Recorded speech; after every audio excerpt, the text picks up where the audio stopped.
Oh, absolutely. Oh, what'd I do? Oh, you're fine. You're good. That was Oh, okay. I thought I that was did. you. You just I'm click like, on I did things. something. Uh, hey, no, just wanted to say again a warm thank you on behalf of myself and the team at here at CommunityWorks. My name again is Eric Smith. I have the profound pleasure and joy of being the executive director for the organization.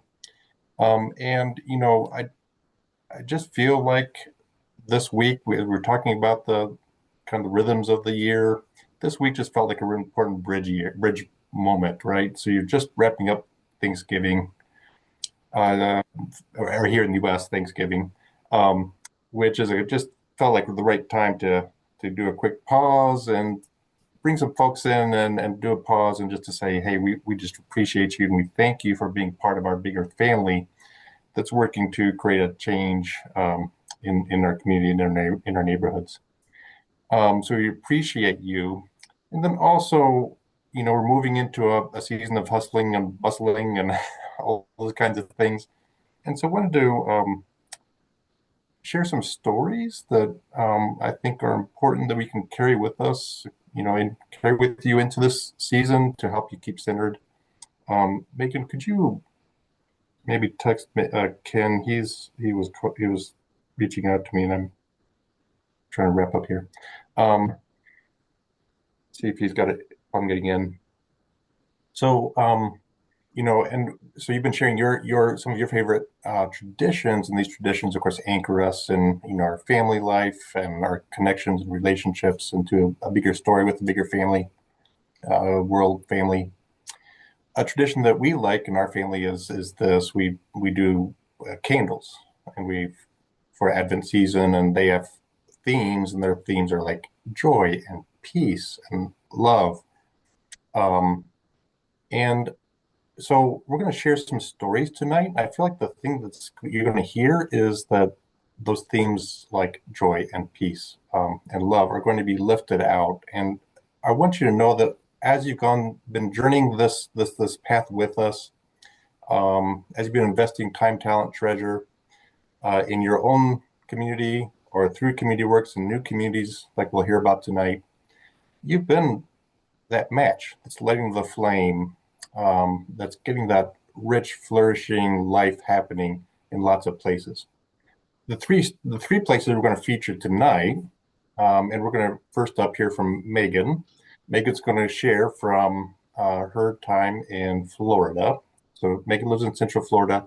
She is our director, CommunityWorks director of community building strategies, manages our whole online community, and the network that we have with 100 or so community building professionals across the nation, while doing all the training and equipping and work throughout, but also is based in a neighborhood and is now the neighborhood association, maybe to her chagrin, I don't know, but is the president of the neighborhood association now, and just has a real powerful story of what's happening in Central Florida. So we're going to start with Megan, then we'll be moving to Mandy. And Mandy is our community connector for a couple of neighborhoods. This is, again, these are new stories for this that show that we have scale, that the model we have, the scale, this idea of building strong neighborhoods and communities and healthy and whole communities is scalable. And Mandy's taken this to Toledo.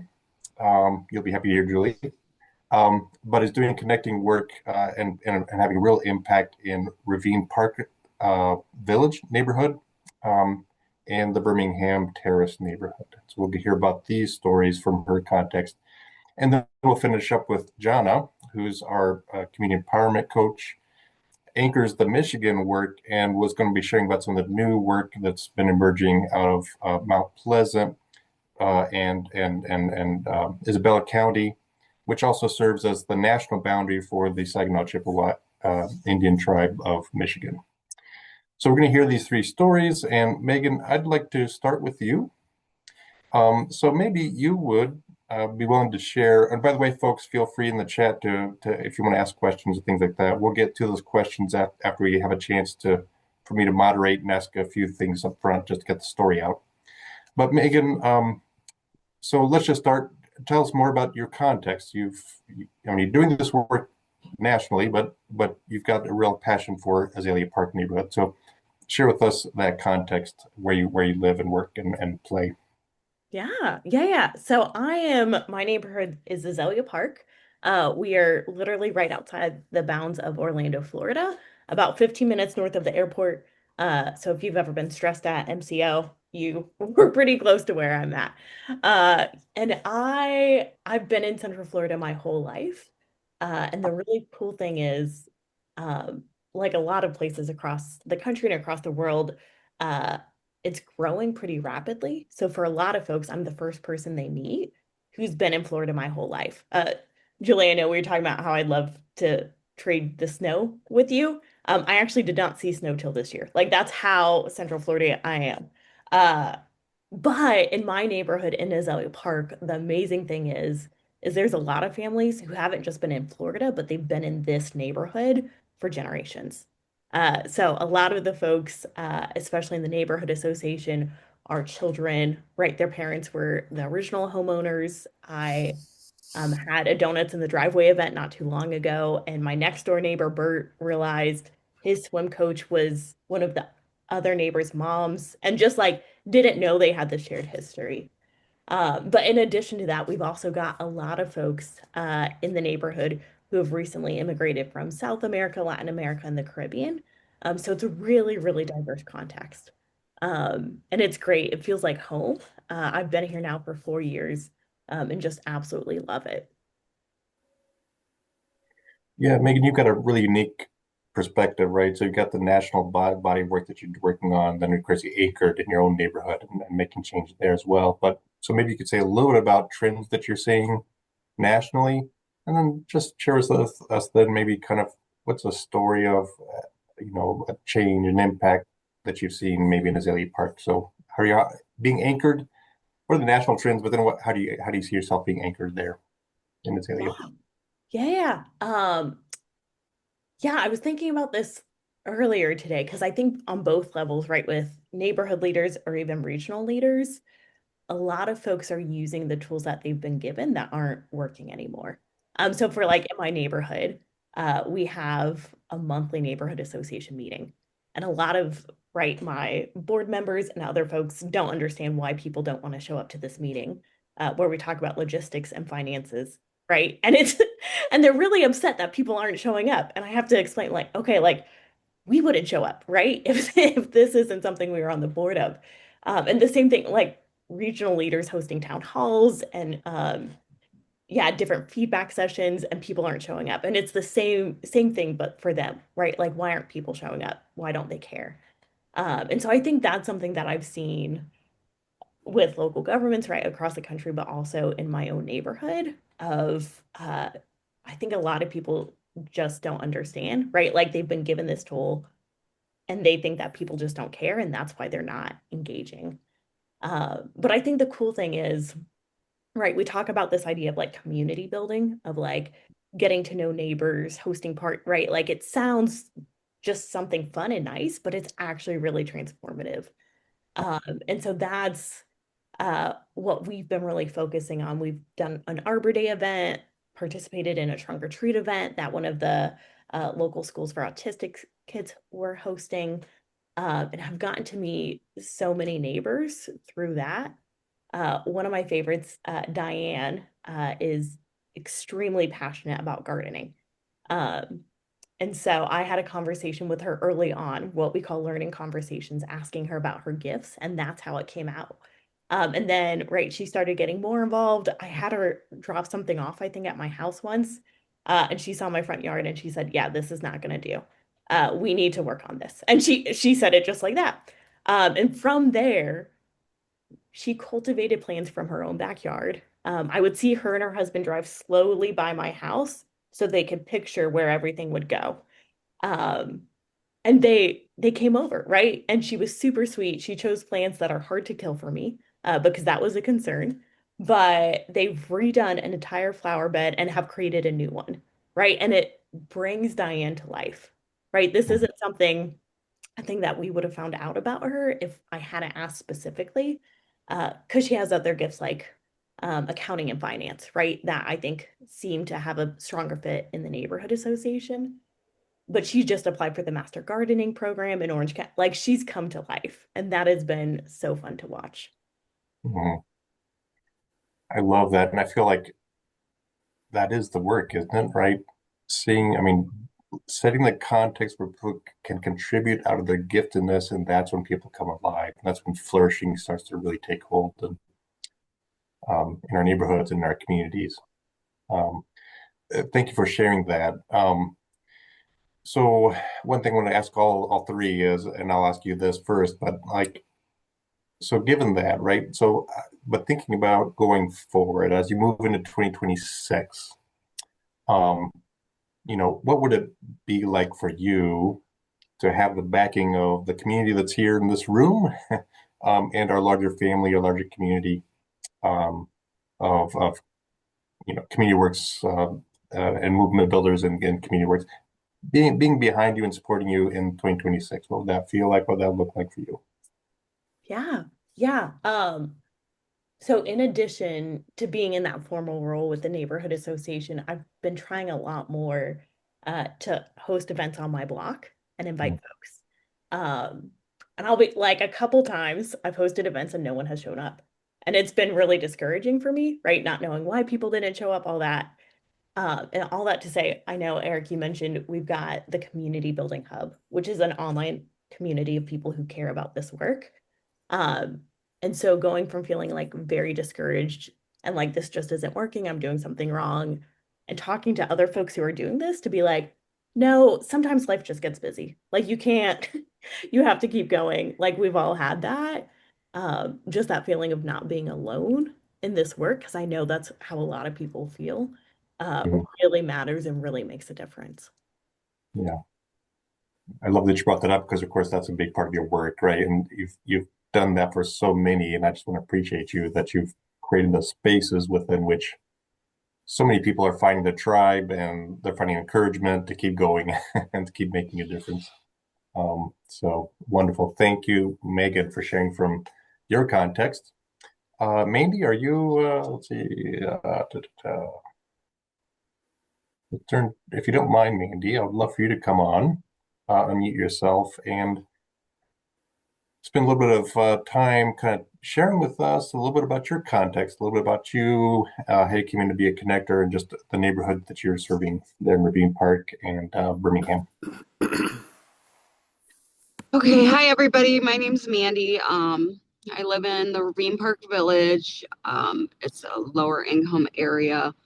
I started this work because my coworkers were passing out pamphlets and they came to the door, and before I would kind of avoid people like most people around here would, like, oh, I don't know them, don't answer the door, stay away. I opened the door, they offered me a job, and I mean, I love my job. I love meeting people now. It went from me living here, not knowing anyone, running in, running out to the car, leaving, to speaking to people, stopping, kids in the neighborhood, like, hi, mom. It just changed and I love it. I mean, the work's amazing and the people are great too. Yeah, that's wonderful. And for those that are on the call and aren't as familiar with what it means to be a connector, it's a connector is somebody who's of the neighborhood typically, and is supported to do this work. Uh, I've had the privilege of being able to work with Mandy and be a part of her support system, but it's also connecting neighbors to each other. And Mandy's been a part of a group that organized a block party, and we're talking over 400 people turned out, kids and neighbors. So connecting people, she's starting a mom's group, connecting people to each other, and then also connecting people then, especially in her context, to resources and opportunities. So that's a little bit about what a connector looks like. Mandy, I wonder, with that context, could you share a little bit about what being a connector has meant for you, the kind of impact, maybe the impact it's maybe had on your life, your family. Yeah. So what's it been like for you? It's been amazing. My family, before they came to the door and I got my job, we had a tragic event with my son. So we were all kind of just surviving in the house, dealing with what happened. Nobody's doing anything. I have adult children at home, and I got my job and I got motivated again. I love people, got out there. I started going back to school. My son's going to college for engineering. My other son's looking into college now. He's not sure what he wants to do, but it's like day and night, my whole family's super motivated. Now we're all getting out there doing things. A couple of ladies that live in the neighborhood, they're out doing things. They've got their trades done, careers. I'm so sorry. I forgot where I was going with that. No, thank you. And yeah, maybe, yeah, just dig into that, right? So, I know in the afternoon session you brought up, Tammy, for example, was an example you brought up. But yeah, just thinking about, yeah, tell us about, so it's impacted you and your family just to know there's a community now that's behind you and supportive that creates if I'm hearing correctly, that sort of creates that ecosystem of support and care that helps you then and your family and your kids to move out and do things that you wanted to do all along. But then you've extended then that care to others, and you've brought other people into that story, and so yeah. So I think you mentioned some folks who had come through the Getting Ahead class, um, and so then yeah, pick up the story there. What's the impact you've seen? Maybe pick a story. Okay, so I did tell Tammy's story earlier. I'll tell it again. Tammy, Mariah, a few ladies. I went door to door and we got people to join this class. All the ladies ended up graduating. Now these were stay-at-home women who just, that's what they did. And Tammy went and got her trade. She's working a great job. Mariah, she's now pushing forward, getting her daughter in school so she can go do construction, which is really awesome. Um, Trying to run through a young man who lives by me. His name's Dietrich. He's a young father. He actually is looking into becoming a cop, which he told me was his dream, but he didn't want to do it because he didn't think people would like his career. So I pushed him forward, like, you do what you love, you have your family and stuff. So he's looking into that. I'm super proud of him. So sorry, I'm trying to think because I talk to a lot of people every day. So yeah, just push forward and positive. Yeah. No, I love those stories, and I thank you, Mandy. And you've got some great shout outs here. Just I'll read a couple of these. So Jay says, congratulations, Mandy. Energy comes from living into your purpose, and it's contagious. Amazing. Julie says, nice. Being on our state board of education, I love hearing this, right? So that's great. So Thank you. yeah, those stories, the impact, very well received. Thank you, Mandy, for your work. And folks, just I've gotten to see Mandy's work in action, and it's legitimate, it's authentic, and she's having an impact. I mean, Tammy was somebody who hadn't left her apartment probably for a long time. And it wasn't enough to have meetings like Megan saying hey, why isn't she coming to our meetings? No, we had to go out and move. It's not bringing people to the table; it's our bringing the table to the people, right? And so that's what made the difference in those stories. So wonderful. Thank you, Mandy. Jana, you have been working in our, anchoring the Michigan work for some time now, 2020, I think. But tell us a bit about this newer context as far as this work goes, building a more connected community in, um, Isabella County in Mount Pleasant. Do you want to share a little bit about your context? Sure. Thank you. Thanks everybody for being here. Yes, so Mount Pleasant, Michigan is in the middle of Michigan. I could hold my hand up and show you if you'd like. Literally the middle of Michigan. As Eric already mentioned, Mount Pleasant comes with a few cool pieces to the puzzle. So one, it's a town in the middle of Michigan. It's a college town. It's got a pretty impressive river running through it, and also home to Saginaw, Chippewa, tribe, as well as plenty of other people. And so it has been a joy to be able to do connection work here with all of the fun, cool environmental diversity, human diversity. It's been good.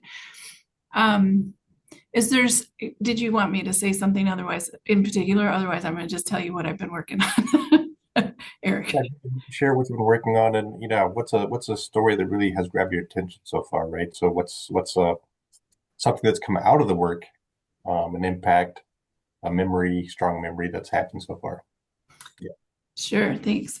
Okay, so there's been a group of us who have been gathering for a year. And a couple people had mentioned that this work, what am I trying to say? That they are overwhelmed. They have busy lives. They have everything else to do, as everybody has already said.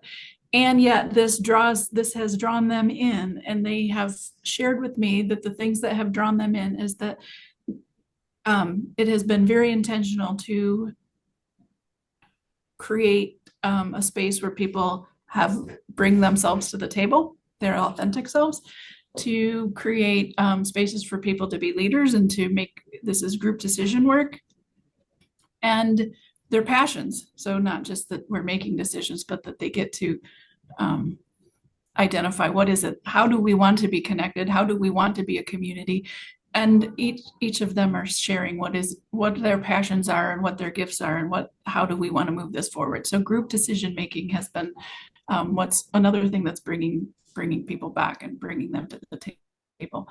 We've had a few events. We've done like game nights and open mic, and we did Indigenous game night. We've gathered a collaborative group between the tribal college and the community, and we now are the STEAM group. So that's STEM with art, the STEAM group of students. But we're also going to start collaborating with the Student Senate here. So we're the bubble is growing, the group is growing, people are interested in participating, engaging. But again, I think as much because it's the authenticity and the decision making, the power, people powered, is bringing people together. And in particular, again, there's some extra barriers that we've been dealing with between the tribe and town, and the school and town, and we're crossing some of those barriers and bringing people together across that. So it has all been an honor to be a part of. So one of the stories that I believe it's been shared, but I'm going to share it anyway. One of the people who she was at the original meeting that we held a year ago, and she said she has since confessed to me that she thought that was going to be the only meeting and she was just going to get to share her thoughts and go home, and that was that. But I'm like, I had never had intended it to stop there. So, and she has been showing up ever since as well. She has said something similar, that she likes, even though it's differently structured than what she's used to, she's appreciating that it's differently structured. And she has brought her husband to game nights, and he usually stays home. He's works from home, and he's usually otherwise stays at home. And she said it was good for him to get out, but it also she could hear him laughing we were at game night, and she could hear him laughing at the other table, and she's like, yeah, good job. Congratulating herself.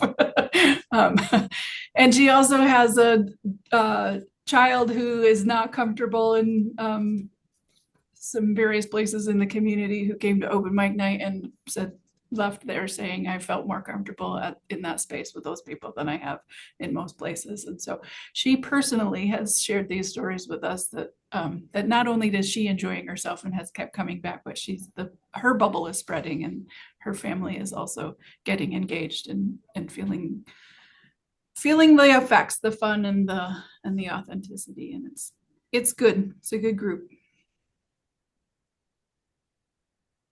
Wonderful. Thank you, John, for sharing, and thanks for that good work. And folks, I hope you're feeling some sense of inspiration, right? I mean, you by connecting and being a part of this movement and supporting it in all the various ways that you do, there's bridging work happening across communities, between people. You can hear there's also practical impacts even as well, right? So people finding jobs they haven't found in a while because that connection is there, because the communities of care surrounds people, and that makes practical impact as well. And cross-cultural things happening, just lots of just richness that's coming out of this work. And so, just like I say, I wanted to take this time. We wanted to take this time as staff, as the board, just to make sure and get these stories out, make sure that you know that you are appreciated for this. I do want to note that if you don't get our newsletter, you can get that, and you get some of these stories that you can come back to. Megan has also been dropping these in the chat box, so you can go back and refer to those. And I'll be remiss if I didn't point out that the other thing about today is it is Giving Tuesday, and if you want to see more of this, you want to see scaling to even more communities, then you are welcome to be a part by donating time, time and talent, but also treasure. And so we're going to drop that link in the chat box as well. I'll just open it up. We don't have a lot of time. We committed to doing this as a short piece today, but I'm sure we can take one or two questions if people have those for one of our guests, Jana, Mandy, or Megan.